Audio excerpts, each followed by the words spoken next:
మీరు ఎప్పుడైనా మీ కుటుంబంలో లేదా స్నేహితులలో కవలలను చూశారా?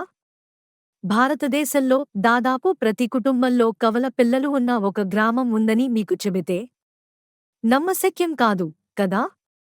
ఇవాళ కవలల గ్రామం కోడిన్హి యొక్క రహస్యాన్ని చూద్దాం. కేరళలోని మలప్పురం జిల్లాలో ఉన్న కోడిన్హి సాధారణ గ్రామంలాగే కనిపించవచ్చు.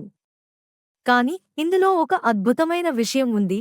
ఇక్కడ 2000కి పైగా కుటుంబాలు నివసిస్తున్నాయి మరియు దాదాపు ప్రతి కుటుంబంలో కవల పిల్లలు ఉన్నారు. సాధారణంగా ప్రపంచవ్యాప్తంగా 1000 మందికి 4 మంది కవలలు పుడతారు. భారతదేశంలో ఈ సంఖ్య 9 మంది అయితే కోడిన్హిలో ఇది 45 మంది. ఇక్కడ ఎందుకు అంత ఎక్కువ మంది కవలలు పుడుతున్నారు?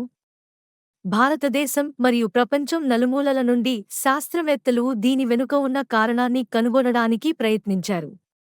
వారు జన్యువులు, ఆహారం, గ్రామంలోని నీరు అన్నీ పరీక్షించారు. కానీ ఖచ్చితమైన కారణం ఇప్పటికీ తెలియదు. విషయం ఏమిటంటే కోడిన్హి నుంచి వేరే ప్రాంతాలకు వెళ్లిన మహిళలు కూడా కవల పిల్లలనే కనేస్తున్నారు.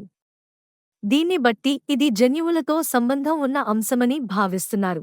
జీవితం ఈ గ్రామంలో నడుచుకుంటూ వెళ్తుంటే పాఠశాలల్లో, మార్కెట్లలో, ఉత్సవాల్లో అన్ని చోట్లా ఒకేలా కనిపించే పిల్లలను చూస్తుంటారు. ఇక్కడ ఉపాధ్యాయులు పిల్లల వ్యక్తిత్వాన్ని గుర్తుపట్టడం ద్వారా కవలల తేడాను చెబుతారు. ఈ గ్రామంలో ప్రత్యేకంగా ట్విన్ పరేడ్ జరుగుతుంది.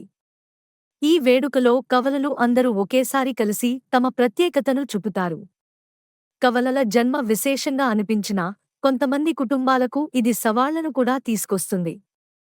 ముఖ్యంగా విద్య, ఆరోగ్య సంరక్షణ, జీవన ఖర్చులు ఎక్కువగా ఉండటంతో కొన్ని కుటుంబాలకు ఆర్థికంగా భారంగా మారుతుంది. శాస్త్రవేత్తలు ఇంకా దీనిపై పరిశోధనలు చేస్తున్నారు, కానీ ఇప్పటికైతే ఇది ప్రకృతిలో ఒక అద్భుతంగా నిలిచింది. మీరు ఎప్పుడైనా ఒకటి కంటే ఎక్కువ కవలలను కలిశారా? మీ అభిప్రాయాన్ని కామెంట్స్లో తెలియజేయండి. ఈ కథనం నచ్చితే లైక్, షేర్, సబ్స్క్రైబ్ చేయడం మర్చిపోకండి. ధన్యవాదాలు.